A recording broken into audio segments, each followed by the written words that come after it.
bodi ya filamu, na sina shaka ni mmoja kati ya watu ambao pia wamehusika katika mazungumzo mazuri, na kama ulivyoshuhudia Wema Sepetu ameweza kufika hapa. Tuambie mazungumzo sofa yamekwendaje na Wema Sepetu?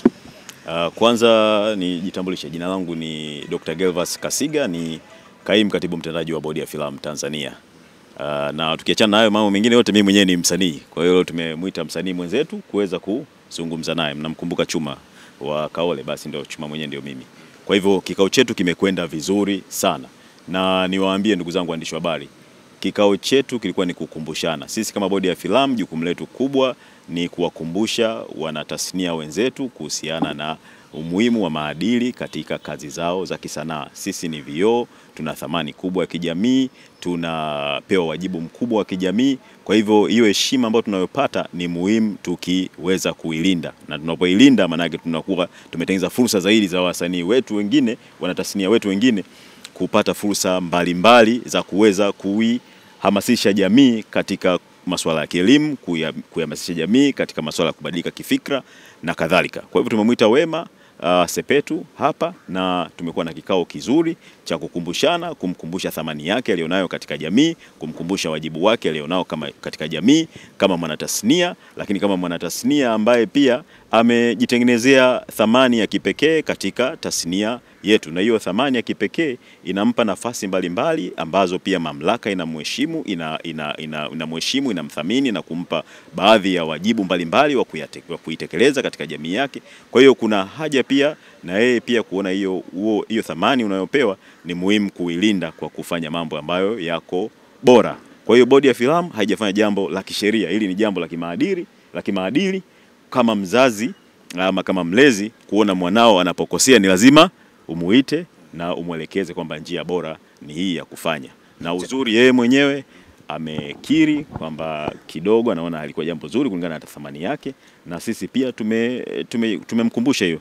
Na kwa sababu amekiri, ni mtu amekiri na ameona amekosea, na naamini nyinyi ndugu zangu, yote anayekosea na anayesema samahani ni muhimu kusamehewa, kwa sababu hiyo haiondoi kwamba nafasi yake, thamani yake ya kijamii ilivyo kubwa na mchango wake mkubwa katika kubadilisha tasnia ya filamu Tanzania, lakini kubadilisha fikra za Watanzania kutoka kwenye mambo ambayo yana uvulivuli kidogo kwenda kwa katika mambo yaliyo bora. Sawa, kuna baadhi ya wadau wanadai kwamba Wema sehemu aliyokuepo, kwa maana kwamba ile clip iliyorekodiwa pale ni sehemu ya starehe, hakuwa sehemu yake ya kazi. Labda pengine kwa comments za wadau na jinsi ambavyo walikuwa wanatoa comments zao na maoni yao kwamba Wema Sepetu anaonewa, tungewajibu vipi kuhili? Labda watu wanahisi kwamba Wema alikuwa sehemu ya starehe, hakuwa sehemu ya kazi. Labda pengine ana deserve sehemu ile kuvaa ile nguo.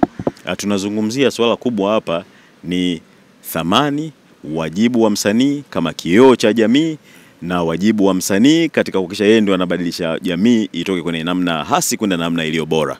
Sasa msanii kama msanii una maisha yako binafsi, lakini maisha yako binafsi kumbuka pia yanabebwa na ile thamani kubwa ambayo umeijenga.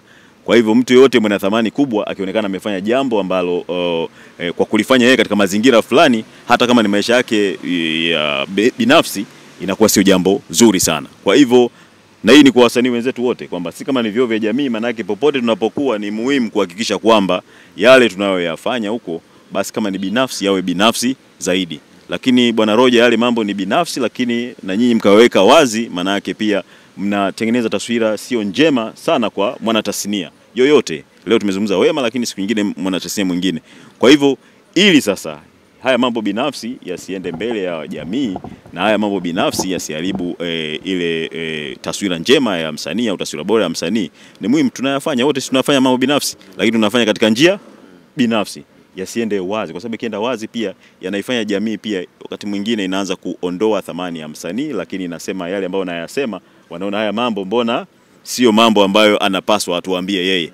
Lakini na nyinyi ni mashahidi wa wazi, mmeona jamii ilivyoimka kihisia, ilivyosisimka kwa sababu inampenda msanii Wema na inaamini Wema anastahili kufanya mambo bora zaidi hata haya anayoyafanya. Kwa hiyo sisi tumetimiza wajibu wetu na tunawakumbusha wenzetu, si kwa Wema tu, hata kwa wasanii wengine watapokuwa kwenda katika mienendo yao binafsi, pia wanatakiwa pia kuitazama ile nafasi yao walionayo kijamii, ile thamani yao walionayo kijamii, ile namna wao ni vioo vya jamii, ile namna ambavyo wao wana nguvu kubwa ya kiushawishi ndani ya jamii. Kwa hiyo yule unayemshawishi anategemea wewe uwe bora zaidi yake. Kwa hiyo hilo ndio kubwa zaidi. Tumeona kwa jinsi ambavyo mmeweza kumuita, lakini tukirudi nyuma tunaona filamu mbalimbali za hapa Tanzania, lakini pia tunamuona Wema Sepetu kwamba ni mrembo wa Miss Tanzania 2006, na katika mashindano ya urembo kuna mavazi ya aina mbalimbali, kuna beach wear, kuna vazi la usiku na mavazi ya ubunifu. Na hayo mavazi yanavaliwa. Hii imekaaje? Imekuja kwa Wema, usiku mkubwa kwenye club anaitwa. Labda nikuulize tu, Wema ni nani kwenye tasnia hii, kwenye jamii hii? Thamani yake ikoje? Miss Tanzania mwaka 2006 na msanii wa Bongo Movie. Bwana Roger, unaweza wewe ukatoka saizi ukatembea hapa ukaenda ufukweni tukapata picha yako umevaa kibukta fulani kidogo na nini kifua wazi, tumbo wazi na kadhalika. Unaweza tukafanya hivyo? Au wewe unaweza ukafanya hivyo? Na picha yako ikaenda hewani. Unaweza kufanyika hivyo? Ni kwa sababu gani? Kwa sababu nchi pia ina maadili, na niseme kabisa sisi kama bodi ya filamu tunafanya uzingativu wa maadili ya kijamii, na ninyi waandishi habari ni mashahidi. Mwefundo na mazingativu ya maadili ambao tumekifanya kwa wanatasnia karibu 1000 wa tasnia wa filamu, lakini na watasnia wenzetu wa fani nyingine ambao tumefanya hayo, na Mheshimiwa Waziri Profesa Palamagamba Kabudi alikuwepo pale kusisitiza hilo jambo, na sio yeye, tulikuwa na katibu mkuu Bwana Msigwa, lakini tulikuwa pia na naibu katibu mkuu. Unaweza kuona viongozi wote na viongozi wenye viti wa bodi walikuwepo pale kuhakikisha kwamba tunapotengeneza tasnia yetu, tunapotengeneza kazi zetu, ni muhimu pia kubeba utamaduni wetu, kubeba maadili yetu, na tusione maadili yetu kama ni maadili tu ya kawaida tu. Maadili yetu tukiyabeba vizuri yanaweza kubadilika na kuwa biashara, kuwa bidhaa. Leo hii tunaangalia tasnia za filamu mbalimbali, tunatamani kwenda huko kununua nguo zao kuleta hapa kuzivaa. Ni kwa sababu gani? Ni kwa sababu ya tasnia hii ya filamu. Leo hii tunataka kwenda nchi kadhaa hapa. Kwa sababu gani? Tunataka kwenda huko na kubeba mambo ya huko kuyaleta hapa. Ni kwa sababu ya namna ambavyo tasnia hii, sekta hii ya filamu ilivyokuwa na nguvu kubwa ya kiushawishi kwa wanajamii. Kwa hivyo kila jamii ina maadili yake. Hilo vazi unataka kuliona, kuna mavazi hayo kwenye Miss World kama ulivyosema, yanavaliwa wapi, yanaoneshwa wapi na nani anayaonesha. Je, hayo mavazi unayaona katika picha ya kawaida kwenye maisha ya kijamii halisi? Kwa tuangalie, tunataka kukua kiutamaduni, lakini kwa namna yetu sisi kama Watanzania.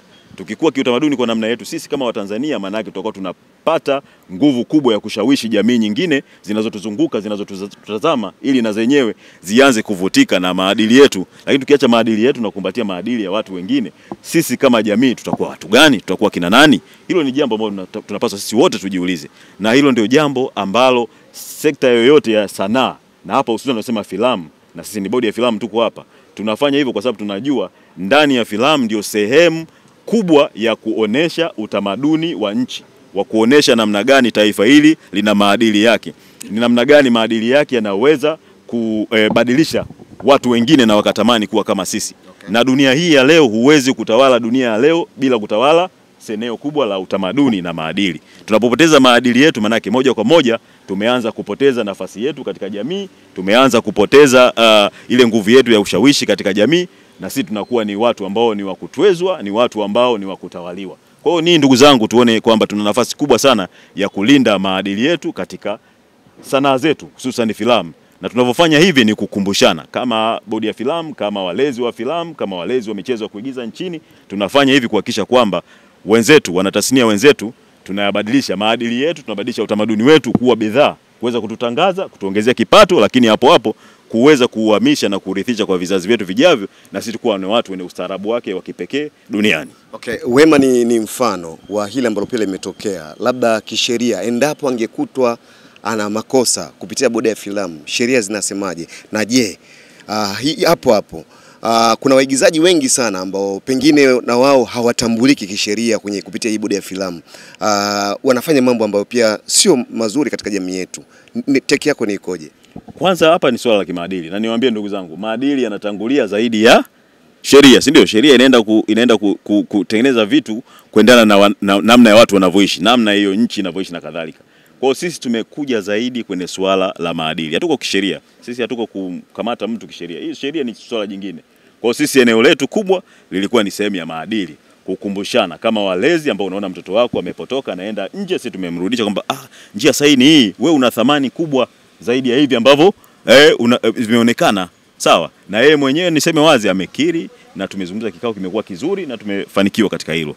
Lakini kwa hao wenzetu ambao pia unaona hawatambuliki lakini wanafanya hayo mambo, bado mkono wa serikali ni mkubwa. Kama anafanya tasnia hii na inaonekana, filamu yake lazima hapa ihakikiwe bodi ya filamu. Lazima tupitie mchezo wake wa kuigiza, lazima upitie bodi ya filamu. Bado sisi kama bodi ya filamu tuna nafasi ya kumuita na kumuelekeza na kujadiliana naye na kumuonya na kumwambia njia sahihi ni hii, kwa sababu wewe ni Mtanzania na tunacholinda hapa, tunalinda ni Utanzania wetu, tunalinda maadili yetu, tunalinda namna yetu bora ya kuishi ambayo itakuwa ni ya kipekee, itatuletea tija katika maisha yetu ya kila siku, si sisi tu bali vizazi vinavyokuja, na Tanzania yetu itabaki kuwa imara. Okay, ukizungumzia Baraza la Sanaa la Taifa kwa maana ya BASATA, lakini pia bodi ya filamu ni majirani tu. Wema Sepetu hakuwa peke yake pale.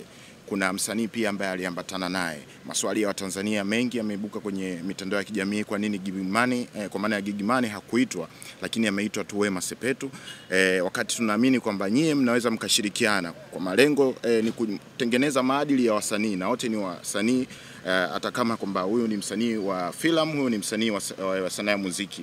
Kama lengo ni kuwaweka sawa wote, kwa nini ameitwa mtu mmoja na kati wote kama serikali mnabidi mshirikiane kwa hiyo? Ni kweli walikuwa wamevaa mavazi ya aina moja. Ni kweli kama serikali tunabidi tushirikiane, lakini tunasema kama mzazi unaanza na mtoto wako, si ndivyo? Na sisi tumeanza na mtoto wetu, na tunaamini wenzetu pia ni taasisi inayojitegemea, kwa hiyo ni si vizuri kuisemea taasisi nyingine. Nafikiri ni swala ambalo mnaenda kuliuliza kwenye taasisi husika. Nafikiri na wenyewe kwa busara yao, kwa taratibu na sheria na kanuni na mengine, nafikiri wana nafasi pia ya kuweza kulishughulikia jambo hilo kwa nafasi yao na kwa mtazamo wao na kwa kuona taratibu zao zinasemaje. Lakini sisi kama bodi ya filamu Tanzania, sisi tumekasimiwa sehemu kubwa ya filamu pamoja na michezo ya kuigiza.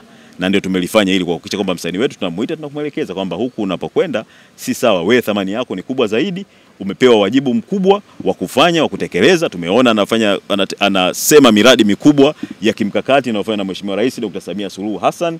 Kwa hivyo una wajibu wa kuilinda hiyo thamani ambayo umepewa. Kwa hiyo sisi tumeanza na msanii wetu. Kwa ili la pili nafikiri wenzetu wanaweza kulijibia vizuri zaidi. Nashukuru. Nilipata comment ya Karima Story Live. Bonyeza hapa kusubscribe na bonyeza hapa kwenye alama ya kengele ili usipitwe na video mpya.